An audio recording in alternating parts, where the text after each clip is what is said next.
حیدر حیدر اول آخر حیدر.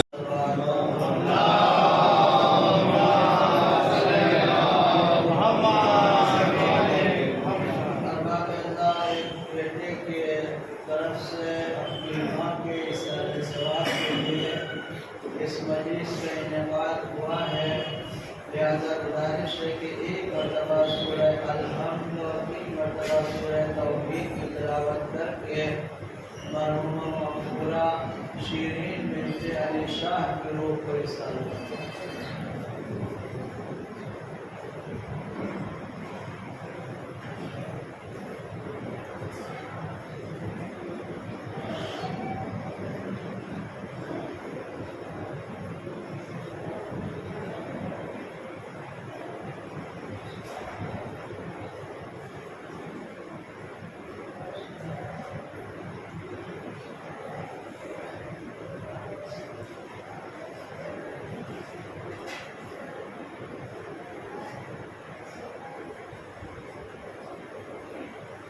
مل جل کر عظمت زہرا سلام اللہ علیہا و بلند ترین صلوات ارشاد فرماتا.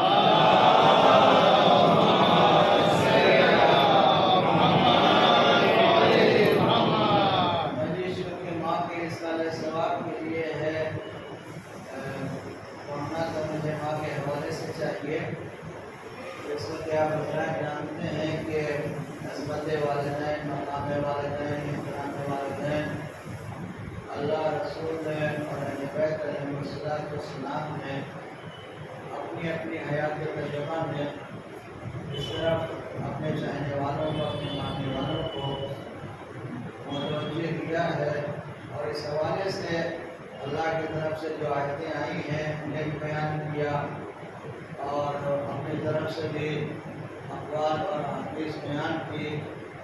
اور جیسا کہ آپ تحقیق کریں گے تو آپ کو یہ بات معلوم ہوگی کہ تمام مذاہب میں، تمام ادیان میں احترام والدین الگ الگ نوعیت سے پائے جاتے ہیں. کوئی بھی ایسا مذہب، کوئی بھی ایسا دھرم، کوئی بھی ایسا دین نہیں ہے جس میں احترام والدین نہ ہو. یا پھر تمام انبیاء کے ادوار کو آپ ملاحظہ کریں اور دیکھیں، ان کا مطالعہ کریں تو ہر نبی کے زمانے میں احترام والدین کی طرف لوگوں کو متوجہ کیا گیا ہے. اور ہمارے اور آپ کے نبی حضرت محمد مصطفیٰ صلی اللہ علیہ وسلم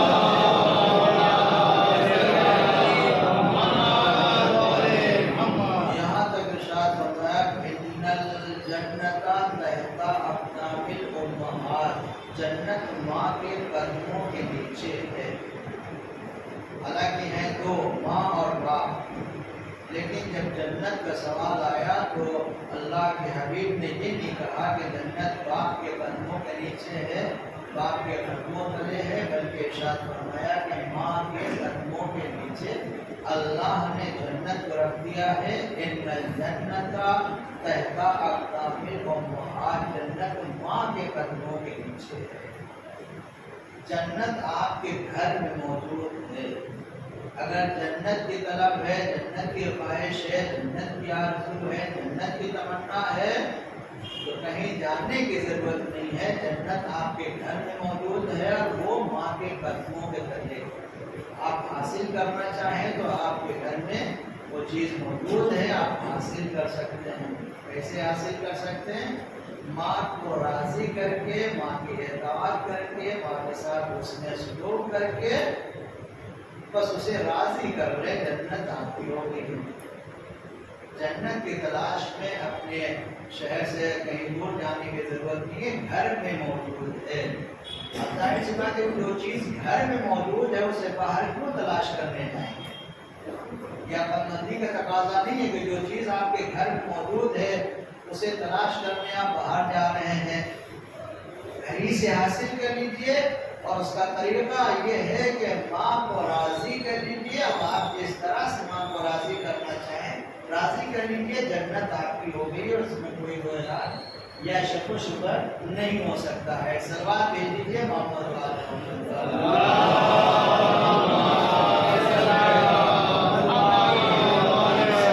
یہ پیدا ہوتا ہے کہ جنت کو اللہ نے باپ کے قدموں کے نیچے کیوں نہیں رکھا؟ ماں کے قدموں کے نیچے کیوں رکھا؟ صبح سے لے کر شام تک محنت و مشقت کر کے روزی کمانے والا باپ ہے، ڈاکٹر کے پاس علاج کے لیے لے جانے والا باپ ہے، پہننے کے لیے لباس کا انتظام کرنے والا باپ ہے، اسکول کی فیس ادا کرنے والا باپ ہے، تمام تر ضروریات زندگی باپ فراہم کر رہا ہے، ان کا انتظام کر رہا ہے، اور اس سلسلے میں بڑی مشقتیں محنتیں کر رہا ہے۔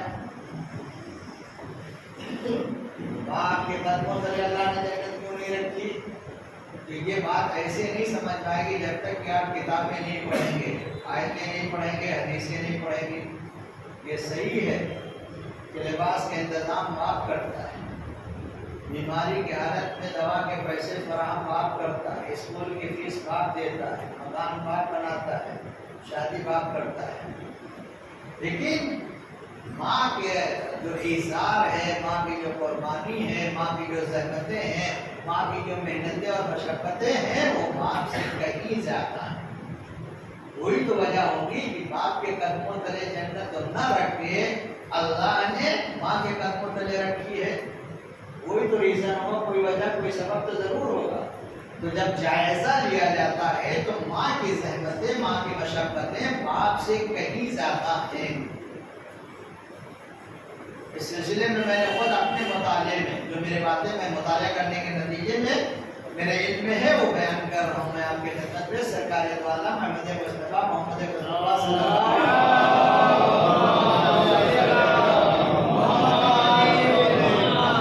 جو یہ کہا ہے کہ جنت ماں کے قدموں کے تلے ہے، اسے سمجھایا ہے ہمارے اور آپ کے چھٹے امام امام جعفر صادق علیہ السلام۔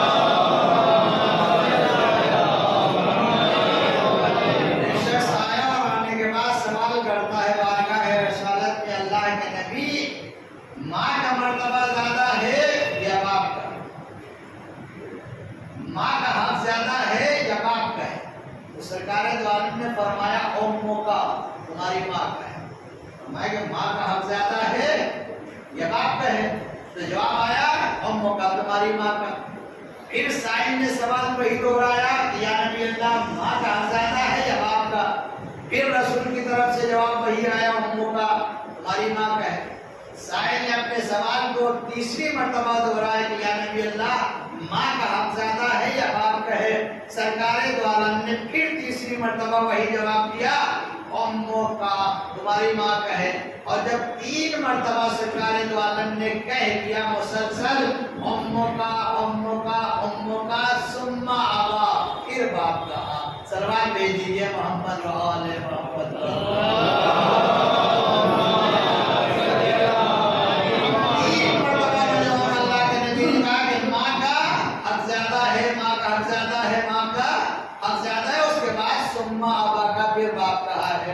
اس سلسلے میں جب آپ کتابوں میں مطالعہ کریں گے تو ملتا ہے کہ معصوم فرماتے ہیں کہ جس وقت سے ایک خاتون کے شکم میں حمل قرار پاتا ہے، حمل ٹھہرتا ہے،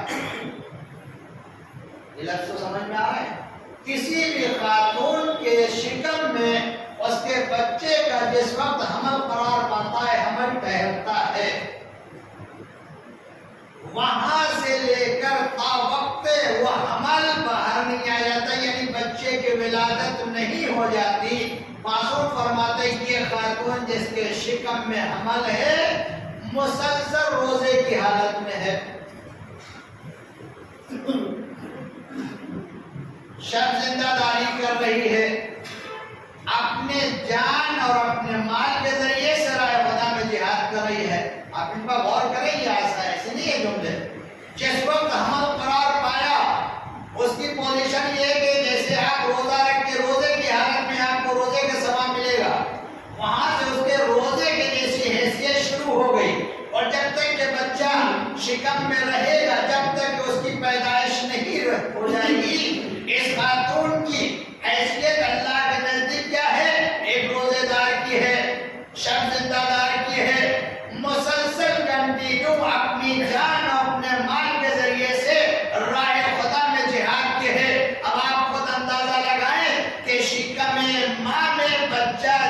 جتنے دن بھی رہے گا مسلسل روزے دار کے لمحات اس کے گزریں گے، شب زندہ دار کے لمحات گزریں گے، اور مسلسل 9 مہینے یا اس سے کچھ کم یا زیادہ جب تک کہ بچے کو اپنے شکم میں وہ خاتون رکھے گی، ولادت نہیں ہو جائے گی، اپنی جان و مال کے ذریعے سے جیسے کوئی انسان راہ خدا میں جہاد کر رہا ہو وہ حیثیت اس کی ہے۔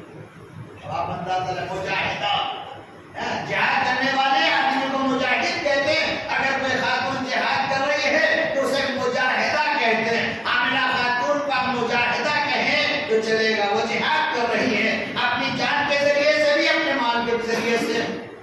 ایک ہو گیا، اور اس کے بعد جب ولادت کا وقت ہوتا ہے معصوم فرماتے ہیں من جانب اللہ، اسے جتنا اجر ملتا ہے ولادت کے عوض میں اس کا حساب نہیں کیا جا سکتا ہے۔ اور اس کے بعد جب بچہ دودھ پینا شروع کرتا ہے تو جتنی مرتبہ بچہ اپنی ماں کے دودھ کو چوسے گا، ہر مرتبہ چوسنے کے عوض میں خلاق کائنات اولاد اسماعیل سے ایک غلام آزاد کرنے کا ثواب اس خاتون کو ادا کرے گا۔ ایک مرتبہ اگر اپنی ماں کا دودھ چوس رہا ہے تو ایک غلام آزاد کرنے کا ثواب، دوسری مرتبہ چوسا تو غلام آزاد کرنے کا، یعنی جب تک وہ دودھ پیتا ہے وہ جتنی مرتبہ اپنی ماں کا دودھ پینے کے لیے دودھ چوسے گا اتنے غلام آزاد کرنے کا، اور جب دودھ پینا بند کر دے وہ منزل آتی ہے کہ مائیں دودھ چھڑا دیتی ہیں، اس وقت اللہ کے بھیجا ہوا ایک فرشتہ آتا ہے اور کندھے پر ہاتھ رکھ کے کہتا اس خاتون سے کہ اب نئے طریقے سے اپنا اعمال نامہ شروع کرو، تمہارے سارے گناہوں کو بخش دیا گیا۔ صلوات دے دیجئے محمد و آل محمد۔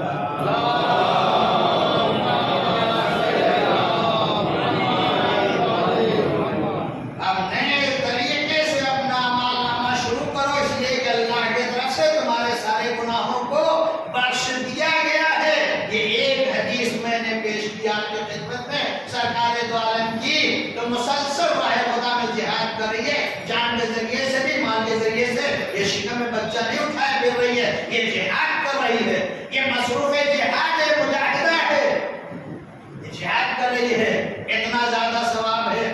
اس کے علاوہ بھی بڑا احسان ہے، بڑے زحمتیں ہیں، بڑی مشقتیں اس کی، اسی لیے اللہ نے اپنے حبیب کے ذریعے سے اپنے ماننے والوں تک ایک میسج، ایک پیغام پہنچوایا ہے کہ میرے حبیب کہہ دو ان الجنت تحت اقدام الامہات، جنت تمہاری ماؤں کے قدموں تلے ہے، گھر میں موجود ہے، حاصل کر لو مگر ماں کو راضی کر کے۔ ماں ناراض ہو گئی، انجام بڑا بھیانک ہے۔ سرکار دو عالم مسجد میں تشریف فرما ہے، اصحاب ساتھ میں، جبرائیل علی نازل ہوئے کہ اللہ کے رسول آپ کو سلام ہو۔ جب آگے سلام ملا فرماتے کہ اللہ کا حکم ہے کہ آپ جنت البقیع کے قبرستان میں جائیں تاکہ آپ کے مبارک قدموں کی وجہ سے ان کا فائدہ ہو، ان کے قبروں پر رحمت نازل ہو۔ جبرائیل پیغام لائے، اللہ کے رسول کے ساتھ کو ساتھ میں لیا، مسجد سے نکلے اور رک گیا جنت البقیع کے قبرستان کا، راستے میں علی کو لے لیا، میں علی کے قبرستان میں داخل ہوئے۔ اب یہ پیغمبر کے کان سن رہے کہ ایک بھیانک آواز آ رہی ہے قبر سے، الامان الامان، سب نے نہیں سنا، رسول نے سنا، الامان الامان، یا نبی اللہ امان چاہیے، کا مطلب مشکلات حاضر ہو رہا ہے۔ پیغمبر سمجھ گئے،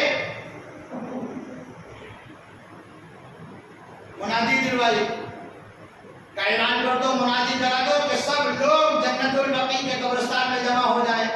منادی کے بعد تمام لوگ جنت البقیع کے قبرستان میں جمع ہو گئے، ایک ضعیفہ بھی جمع ہو گئی، اور پیغمبر اسی قبر کے پاس کھڑے ہیں جہاں سے علامات کی صدا ہے، آواز آ رہی ہے، پیغمبر سنے، باقی نہیں سنے، پیغمبر کھڑے ہوئے، وہ عورت سمجھ گئی یہ میرے بیٹے کی قبر ہے، جہاں پیغمبر کھڑے ہوئے ہیں وہیں پہ آ کے کھڑی ہوئی ہے۔ پیغمبر کو سلام کیا، نبی اللہ یہ میرے ہی بیٹے کی قبر ہے، فرمائیے کیا کہنا ہے؟ کہ تیرا بیٹا مبتلا عذاب ہے، اسے معاف کر دے۔ نہیں معاف کروں گی۔ کیوں نہیں معاف کرے گی؟ کہ میں نے اسے پیدا کیا، پرورش کی، پروان چڑھایا، ساری زحمتیں مشقتیں محنتیں کی، یہ میرا سہارا بنے گا، لیکن یا نبی اللہ یہ سب کرنے کے باوجود اس نے مجھے اذیتیں دی، اس نے مجھے پریشان کیا ہے، اس نے مجھے تکلیفیں دی ہیں، ایسا ہرگز معاف نہیں کروں گی۔ پیغمبر اچھا نہیں معاف کرے گی، نہیں معاف کروں گی، دل بہت دکھایا اس نے، بہت پریشان کیا ہے۔ اللہ کے رسول نے بارگاہ الہی میں دعا کی کہ خدایا جو عذاب کی آواز میرے کانوں میں آ رہی وہی عذاب کی آواز اب اس کے کانوں میں جانا چاہیے، عورت کے کانوں میں جانا چاہیے۔ اب دعائیں پیغمبر قبول ہوئی، جو پیغمبر سن رہے تھے علمان علمان کی صدائیں، پیغمبر کو آ رہے تھے، صاحب قبر پر اندر عذاب ہو رہا تھا، اب وہ ماں سن رہی ہے کہ بیٹا مبتلا ہے عذاب میں اندر، اور کہہ رہے کہ ماں میرے دائیں بھی عذاب ہے، بائیں بھی عذاب ہے، بہت پریشان ہوں، مجھے معاف کر دے۔ کیا کس طرح کا عذاب ہے؟ کہ ماں میری دائیں جانب بھی آگ بھری ہوئی ہے، بائیں جانب بھی آگ بھری ہوئی ہے، اور میں چل رہا ہوں، مبتلا عذاب ہوں، مجھے معاف کر دے۔ جب بھیانک آوازوں کو ماں نے خود اپنے کانوں سے سنی، وہیں پر پگھل گئی اور کہنے لگی خدایا میں نے اپنے بیٹوں کو معاف کیا، تو بھی اپنے بیٹے کو معاف کر دے۔ صلوات بھیج دیجئے محمد وعلى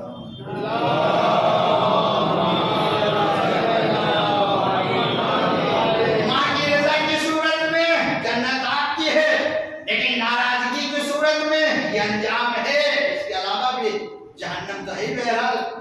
مانا ناراض ہو گئے تو جہنم میں جانے کے علاوہ کوئی چارہ نہیں ہے۔ یہ مجلس تھی، بس وقت تمام ہو گیا، لیکن جو میں نے کہا تھا، جو بیان کرنا وہ یہ مسئلہ درپیش ہے، مجھے کسی خاص دوست نے متوجہ کیا ہے کہ مولانا یہ چیز بیان کرنی ہے، خطبے میں مجلس میں، اور وہ بیان کر رہا ہے۔ دیکھیے جو نسل چلتی ہے، نسل باپ کے ذریعے سے چلتی ہے یا ماں کے ذریعے سے چلتی ہے؟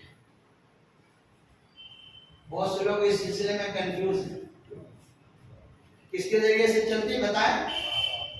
باپ کے ذریعے سے چلتی ہے۔ نسل کس کے ذریعے سے چلتی ہے؟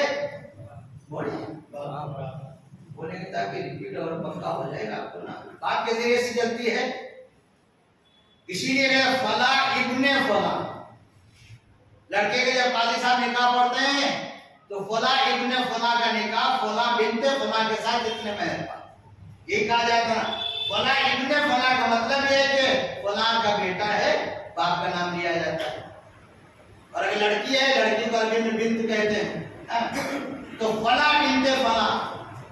اچھا نکاح پڑھنے کے ٹائم نکاح میں ماں کا نام لیا جاتا ہے کہ فلاں عورت کی بیٹی ہے، اس کا نکاح فلاں اس کے ساتھ، جو عورت کا بیٹا ہے اس کے ساتھ ہو رہا ہے، باقی کے لیا جاتا ہے نا۔ تو ہر اعتبار سے میرے پاس وقت نہیں ہے قرآن کی حدیث سے اور ساری چیزیں بیان کرنے کا، تو یہ ہے کہ نسل کس سے چلتی ہے؟ باپ سے۔ بیٹا ہے تو کس کا باپ ہے؟ باپ کا ہے نا، لکھا جائے گا نا سنوف یا ابن، باپی کا نام لکھا جاتا ہے، لیکن بہت سے لوگ ماں کے نام سے بھی چلا رہے ہیں۔ دیکھیے ایک چیز ہمارے یہاں ہے کہ سید اور غیر سید، اصل مسئلہ یہ ہے کہ اصلی سید اور نقلی سید۔ سید کسے کہتے ہیں؟ کوئی بتائے گا مجھے؟ جلدی جلدی بتا دیں بھائی، ٹائم نہیں ہے زیادہ، پھر آپ کہیں گے مولانا وعدے کے خلاف۔ سید کسے کہتے ہیں؟ بلا تکلف خدا کے واسطے بتائیں تاکہ آپ کو بھی معلوم ہونا چاہیے۔ سید کسے کہتے ہیں؟ کسی کو نہیں معلوم؟ زور سے بولے، زور سے بولے، کھل کے بولے، صاحب بولے تاکہ دوسرے سمجھیں۔ ارے والا نہیں ہوگا بھائی، ضروری تھوڑی کہ ساری چیزیں امام کی اولاد سے، سید امام کی اولاد ہے، سوال جواب صحیح ہے۔ آل رسول، رسول کی نسل کس سے چلی؟ فاطمہ زہرا سے۔ فاطمہ زہرا کس کی زوجہ ہیں؟ علی مرضی کی۔ آل رسول سید، اولاد علی و زہرا سید۔ اولاد علی و زہرا کون ہے؟ امام حسن، امام حسین، اور باقی ائمہ امام حسین کے رسم میں ہے کہ نہیں؟ یہ بات سنی کہ نہیں سنی؟ تو سید امام کی اولاد، میں سید ہوں، یہ تو کالا محمد ابھی پہچان مرتے، ہمارے مرد علی قدر سید محسن الحکیم کے زمانے میں یہ کالا سفید کیا گیا تھا، یہ انہوں نے کیا کہ بھئی جو سادات ہیں سید ہے طالب علم ہے عراق میں اور ذہنیہ میں وہ کالا پامہ لگائیں گے اور جو غیر سید ہے وہ سفید لگائیں گے. کیوں؟ وہاں گڑبڑ کرنے لگے تو وظیفے کے لیے. تو بہرحال یہ پہچان بنا دی گئی ہے لیکن بہرحال یہ مذہبی پہچان نہیں ہے. لوگ سمجھ جاتے ہیں کالا پامہ لگائیں تو سید ہیں اور سفید لگائیں تو غیر سید ہیں. یہ بڑی اہم بات ہے. اس میں اگر 2-3 منٹ آپ کے لے لو تو جو بھی بہت گڑبڑ ہو رہا ہے. تو سید امام کے اولاد سے میں سید اظہار حسین زیدی جب کسی پڑھے لکھے کے سامنے میں اپنا نام بتاؤں گا سید اظہار حسین زیدی لفظ زیدی کو سن کے سمجھ جائیں گے چوتھے امام کے اولاد سے. جب کوئی کہے گا سید محمد علی باقری تو پڑھا لکھا سمجھ جائے کہ امام باقری ہے امام باقری کے اولاد سے. کاظمی امام موسیٰ کاظم کے اولاد سے. رضوی امام علی رضا کے اولاد سے. تقوی امام محمد تقی کے اولاد. نقوی امام علی نقی کے اولاد سے. تو ائمہ کی اولاد سے جو لوگ ہیں وہ سید ہیں اور ان کا باقاعدہ شجرہ ہے. یہ مانتے کہ نہیں نسل باپ سے چلتی ہے ماں سے نہیں چلتی ہے. اگر کوئی غیر سید ہے اور کسی سیدانی کے ساتھ اس کی شادی ہو گئی ہے تو یہ پیدا ہونے والا بچہ سید نہیں ہو جائے گا سید ماں کی وجہ سے. چونکہ نسل کہاں سے چل رہی ہے؟ باپ سے چلے گی ماں سے چلے. بولیے ماں سے چل رہی باپ سے؟ باپ سے. مثال کے طور پر میں غیر سید ہوں میری بیوی سیدانی ہے لڑکا پیدا ہوا تو میں سید نہیں لکھوا سکتا ہوں. یا میری بیوی سیدانی ہے تو یہ سوچ کے سید نہیں اسے بنا سکتی میں سیدانی ہوں. چونکہ نسل باپ سے چلتی ہے. پہلے سید کا بیٹا پہلے سید رہے گا سید کا بیٹا سید رہے گا. لیکن جہالت کی بنیاد پہ بہت سی خواتین یہ جو کر رہی ہیں بشمول بھیونڈی میں بھی یہ چیز ہے. ہمیں نام نہیں لوں بھیونڈی میں چیز ہے پورا ممبرا میں ہے سب پوری دنیا میں ہے. کچھ سیدانی لڑکیاں شادی کر کے غیر سید کیا جاتی ہیں تو اپنی اولاد کے سرٹیفکیٹ میں سید لکھوا دیتی. اب انہیں اتنا ہی نہیں معلوم ہے کہ نسل باپ سے چلتی ہے ماں سے چلتی ہے. اگر آپ میں سے یا آپ کے محلے میں شہر میں کہیں کوئی ایسی خاتون کوئی ایسی حرکت کر رہی ہے تو آپ اسے متوجہ کریں. نسل باپ سے چلتی ہے ماں سے نہیں چلتی ہے. باپ سیدانی ہے غیر سیدانی اس سے بچے کے سرنیم کا کوئی فرق نہیں پڑنے والا ہے. ہاں اگر ہمارے یہاں ایک اصطلاح وضع کی گئی ہے کہ باپ اگر غیر سید ہے اور ماں سیدانی ہے تو اس بچے کو مرزا کہہ سکتے ہیں. سمجھ گئے آپ؟ تو یہ نسل چلتی باپ سے. اچھا یہ کیوں ہو رہا ہے؟ مثال کے طور پر میری بیوی نے ایک کام کر لیا میں غیر سید بیوی سیدانی ہے. اس نے ہمارے بچوں کے 10-20 سال گزرنے کے بعد اب پتہ چلا کہ پکے سید ہو گئے. بھائی 10-5 سال تو لوگ شک کریں گے. انہیں معلوم ہے سجاد بھائی کو معلوم ہے تو کہہ رہے کہ مولانا اظہار صاحب کا بیٹا سید نہیں غیر سید ہے میں جانتا ہوں. لیکن ان کے پوتوں کو کیا معلوم ہے اظہار صاحب کون تھے؟ ان کا پوتا تو مان لے گا نا اظہار صاحب کا بیٹا سید ہے. تو معاملہ یہ کہ بالکل الٹا ہو جائے گا. اور میں نے خود ممبر رسول سے کہہ رہا ہوں کہ چھٹے امام کی حدیث پڑھی ہے کہ چھٹے امام نے فرمایا ہے کہ سب سے بڑا ظالم وہ ہے جو اپنی نسل کو چھپائے. سب سے بڑا ظالم وہ ہے جو اپنی نسل کو چھپائے. لہذا گزارش یہ ہے کہ اپنی بیویوں کو چونکہ انہی کی وجہ سے بیڑا غرق ہوتا ہے ہمیشہ خرابی انہی کی وجہ سے پیدا ہوتی ہے تو ذمہ داری آپ کی بھی ہے ہماری بھی پورے سماج معاشرے کی ہے کہ اس طرح سے نہیں. چونکہ چھٹے امام نے فرمایا کہ اگر اپنی نسل کو آپ چھپاتے ہیں تو ظالم ہیں اور ظالمین کو شمار ظالمین ہی میں ہوگا. تو یہ چیز کلیئر کرنا ہے کسی نے متوجہ کیا ہے نسل باپ سے چلتی. لہذا جن لوگوں نے کر لیا ہے وہ ابھی اپنی اصلاح کر لیں. پیسہ خرچ ہو یا جو بھی ہے جو کہ اللہ نے جانتے کون ہو امام بھی جانتے ہیں اور کہ میدان محشر میں رسوائی ہوئی یہ چیز غلط ہے نا. تو بہت زیادہ یہ ہو رہا ہے نقلی سید اور اصلی سید ایک بحث چل رہی ہے. بہرحال تو یہ میں نے کلیئر کیا اور کیسے ہو رہا ہے کہ یہ خواتین کی وجہ سے ہو رہا ہے. لہذا کہیں ایسا ہو تو اپنے سمجھائیے کہ نسل باپ سے چلتی ہے ماں سے نہیں چلتی ہے. سلوات بھیج دیجیے محمد وعلیہ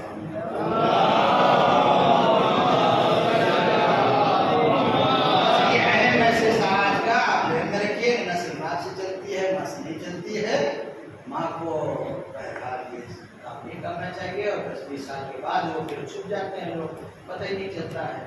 اور جو واقع آج بھی اگر نظر سید اسلیم باقاعدہ شجرا ہے، اگر آپ میرا شجرا دیکھنا چاہیں تو ہے، میرا خاندان میں ہے باقاعدہ، ہم سے لے کر اظہار حسین ان کے باپ، طاہر حسین ان کے باپ، امیر حسین ان کے باپ، فلاں ان کے باپ، فلاں ان کے باپ، فلاں ان کے باپ، فلاں باقاعدہ چوتھے امام کے ایک بیٹے جناب زید تھے، جناب زید، ان کی نسل سے ہم لوگ ہیں، انہیں زیدی سید کہا جاتا ہے۔ امام سجاد کے ایک بیٹے جناب زید تھے جنہیں شہید کیا گیا، ان کی نسل سے، اسی لیے جو سید ان کے پاس باقاعدہ شجرا ہے، جس امام کی اولاد ہے یہاں سے لے کے وہاں تک ان کے پاس شجرے ملیں گے۔ اور اگر کوئی اپنی بیوی کی وجہ سے سید بن گیا، یا کوئی بچہ اپنی ماں کی وجہ سے سید بن گیا ہے، تو بہرحال اس کا ظالم شمار، یہ بچوں کو اوپر ظلم نہ کریں، اس لیے کہ انہیں نہیں خبر ہے کہ میرے ساتھ کیا کیا گیا ہے۔ تو سادات علی رسول ہے، اولاد علی الزہرا ہیں، امام حسین علیہ السلام کے حوالے سے عرض کیا جائے تو بھی اولاد علی الزہرا اور امام حسین علیہ السلام کی نسل سے امام حسین علیہ السلام ہمارے اوپر اور آپ کے اوپر پورے دنیا کے تمام مسلمانوں اور اسلام کے اوپر ایک احسان نصیب ہے کہ انہوں نے اسلام پہنچا کے ہمارے اور آپ کو سپورٹ کر دیا، اس کے لیے بڑی قیمت چکانا پڑی۔ اب ابھی ادا کہ ہم اور آپ نمازیں پڑھ رہے ہیں، یہ نمازیں آسانی سے نہیں بچی، اس مسجد میں ہم اور آپ بیٹھے ہیں، کیا یہ آج مسجد ہوتی نہیں ہوتی، یہ سب صدقہ ہے امام حسین علیہ السلام کی قربانی کا۔ روز عاشورہ امام حسین نے 71 لاشوں کو اٹھایا تھا، جناب آدم علیہ السلام سے لے کر آج تک آپ نے دیکھا فہرست انبیاء میں، فہرست اولیاء میں، فہرست اوصیاء میں، فہرست اصحاب میں، کسی بھی فہرست میں کہ ایک نے ایک دن میں صبح سے لے کر عصر تک 71 لاشیں اٹھائے۔ کبھی حبیب کا لاشا اٹھایا، کبھی جون کا لاشا اٹھایا، کبھی مسلم ابن اوسجہ کا لاشا اٹھایا، کبھی علی اصغر کی ننھی سی میت کو اٹھایا، کبھی اور محمد کے لاشوں کو اٹھایا، کبھی کڑیا جواد بیٹے کی لاشیں کو اٹھایا، کبھی عباس کے 2 بازو اٹھائے، لیکن ہاں عزاداروں 71 لاشوں کو اٹھانے والے کو حسین کہتے ہیں، لیکن حسین کا لاشا جب پشت فرس سے زمین پر آیا تو صحرائے کربلا میں کوئی نہیں ہے جو غریب زہرا کے لاشے کو اٹھا کے خیمے میں لائے۔ حالانہ ایک بیٹا موجود تھا لیکن بیماری کے عالم ہے۔ امام حسین علیہ السلام ہر شہید کے سرحانے پہنچے ہیں، لیکن جب حسین پشت فرس سے زمین پر آئے اور صحرائے کربلا میں ایک آواز بلند ہوئی، الا قتل الحسین بکربلا، الا ذبح الحسین بکربلا، حسین ذبح کر دیے گئے، حسین شہید کر دیے گئے۔ نبی کے نواسے کے لاشے کو کسی نے نہیں اٹھایا، بلکہ ظالموں نے اور ستم کیا کہ زہرا کے جسم نازنین بیٹے کے لاشے پہ گھوڑوں کو دوڑا دیا۔ لاش حسین پامال سم اسباب